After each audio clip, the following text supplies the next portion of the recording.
အားလုံးပဲမင်္ဂလာပါခင်ဗျာကျွန်တော်ကတော့ BC ဘာမီကလပ်ကမောင်ဟင်းဆန်ပဲဖြစ်ပါတယ်ခင်ဗျာကျွန်တော်ဒီနေ့ဥစားရှင်းပြပေးချင်တာတော့ကျွန်တော်ဒီ Migo app application ပေါ့နော် Migo application ကိုအသုံးပြုပုံအသုံးပြုနည်းuser တွေတဲ့အသုံးပြုနည်း idol တွေတဲ့အသုံးပြုနည်းတွေကိုကျွန်တော်တီးတဲ့လောက်လေး share လုပ်ပေးမှဖြစ်ပါတယ်ခင်ဗျာကျွန်တော်တို့ဒီ Migo app ကိုစသုံးတော့မယ်ဆိုရင် Migo application ကိုဝင်မယ်Migo application ကိုဝင်ပြီဆိုတာ ਨੇ ကျွန်တော်ဒီ second 5 second ကိုကျွန်တော်စောက်ရတယ်ခင်ဗျဒါကတော့ကျွန်တော် Migo app တွေကိုစစဝင်ပြီဆိုတာ ਨੇ ကျွန်တော်စတွေ့ရမယ့်မြင်ကွင်းပဲဖြစ်ပါတယ်ခင်ဗျဒါကတော့ပုံမှန်အဖြစ်ဒီဥစားဒီမာတီထောင်နေတဲ့သူတွေ live လွှင့်နေတဲ့သူတွေ PK ပြိုင်နေတဲ့သူတွေအကွက်လေးတွေအားလုံးပဲတွေ့မှာဖြစ်ပါတယ်ခင်ဗျအဲ့ဒါတော့ဒါ home ဆိုတဲ့အထဲမှာရောင်းနေတဲ့အတွက်ဖြစ်တဲ့အတွက်ကြောင့်မို့ကျွန်တော်ဒီ view ကိုကျွန်တော်တို့မြင်ရခြင်းဖြစ်ပါတယ်ခင်ဗျဒါကတော့ဒါ normal application ကိုဝင်ပြီဆိုတာနဲ့ Migo application ကိုဝင်ပြီဆိုတာနဲ့မြင်တွေ့ရမယ့်မြင်ကွင်းလေးပဲဖြစ်ပါတယ်ခင်ဗျကျွန်တော်တို့ပထမဆုံးဟိုစားပါတော့ကျွန်တော်တို့ဒီဟိုစားပါတော့ကိုယ့်ရဲ့ profile picture ကိုအသုံးပြုခြင်းတဲ့တပ်ပုံပြီးတော့ကိုအသုံးပြုခြင်းတဲ့နာမည် user name လေးတွေကိုကျွန်တော်ပြောင်းလဲတဲ့အရာလေးကိုကျွန်တော်ရှင်းပြပေးမှဖြစ်ပါတယ်ခင်ဗျပထမဆုံးကျွန်တော်တို့ဒီအောက်ဆုံးပါးမှာမီဆိုတဲ့အမီမီဆိုတဲ့ဟာလေးပေါ့နော်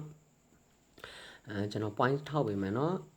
ဒီအောက်ဆုံးပါးမှာမီဆိုတဲ့အရာလေးကိုတွေ့ပါမယ်အဲ့ဒီထဲကိုကျွန်တော်တို့တစ်ချက်ထောက်လိုက်မယ်ဖြစ်ပါတယ်ခင်ဗျအမီမီထဲကိုထောက်လိုက်မယ်ထောက်လိုက်ပြီဆိုတာ ਨੇ ကျွန်တော်တို့ဒီကျွန်တော်ရဲ့ဒီနောက်တဲ့ဒါကတော့second first row ပေါ့နော်first wall ကိုရောက်သွားမယ်ပထမဆုံးကိုရီရဲ့ဒါ wall ထဲကိုပထမဆုံးရောက်သွားမှာဖြစ်ပါတယ်ခင်ဗျဒါကတော့ကျွန်တော်တို့ဟိုစားကျွန်တော်တို့ wallet ဒါ idol တွေပေါ့စီမှာဆိုရင် wallet ပေါ်မယ်ဒီ user wallet ပေါ်မယ်ပေါ့နော်ကျန်တဲ့ဒီ normal user အနေနဲ့ကတော့ဒီအောက်မှာ wallet ကလွဲပြီးတော့ကျန်တဲ့အရာတွေအကုန်လုံးပေါ်မယ်ပေါ့နော်ကျွန်တော်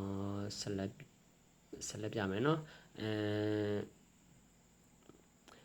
ဒီဟာလေးပေါ့နော်ဒီဟာလေး crop ပေးထားတဲ့အများ crop ပေးထားတဲ့ wallet ကတော့ဒါကျွန်တော်တို့ရဲ့ idol တွေပဲပေါ်မယ်အရာတစ်ခုဖြစ်ပါတယ်ခင်ဗျဒီအကွက်လေးပါဟုတ်ကဲ့အဲ့ဒါဆိုရင်ကျွန်တော်ပုံကိုယ့်ရဲ့ profile picture ပေါ့နော်ကိုအသုံးပြုခြင်းနဲ့ပုံပြောင်းလဲတဲ့အရာလေးကိုကျွန်တော်ပြောမယ်နော်ကိုအသုံးပြုခြင်းနဲ့ပုံလေးကိုပြောင်းခြင်းနဲ့ဟေးဆိုရင်ကျွန်တော်အခုအဝိုင်းလေးပြထားတဲ့ဟာပေါ့နော်ဒီဓာတ်ပုံလေးကိုတစ်ချက်ထောက်အောင်မှာဖြစ်ပါတယ်ခင်ဗျတစ်ချက်ထောက်မယ်အဲ့မှာဒါကတော့ကျွန်တော်ဒါအသုံးပြုထားတဲ့ပုံတွေပေါ့နော်ကျွန်တော်ရဲ့ wall ထဲမှာကျွန်တော်တင်ထားတဲ့ပုံတွေပဲဖြစ်ပါတယ်ခင်ဗျ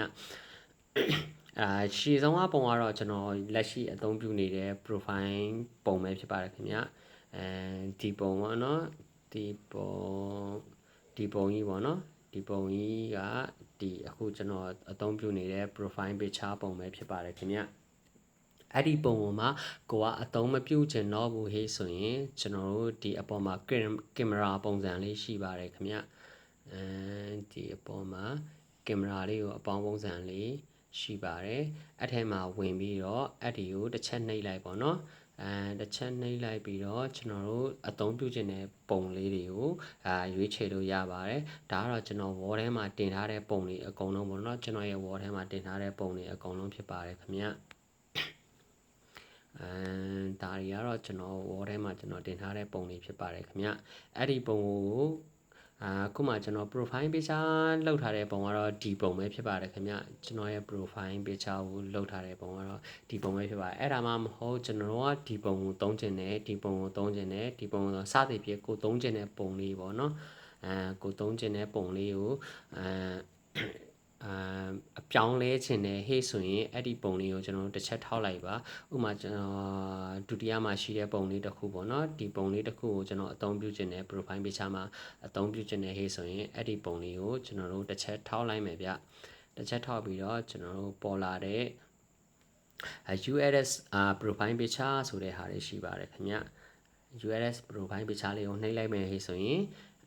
US profile picture လေးကိုနှိပ်လိုက်မယ်ဟေ့ဆိုရင်ကျွန်တော်တို့အသုံးပြုတဲ့ပုံကရှေ့ကိုရောက်သွားပါပြီခင်ဗျဒီပုံလေးပေါ့နော်ဒီပုံလေးကရှေ့ကိုရောက်သွားတာပဲဖြစ်ပါတယ်ခင်ဗျဒီပုံလေးပါနော်ဒီပုံလေးကဒါဆိုရင်ကျွန်တော်တို့အသုံးပြုခြင်းတဲ့ပုံပဲဖြစ်ပါတယ်ခင်ဗျအဲ့ဒါကိုအသုံးပြုမဲ့သေးကြပြီဟေ့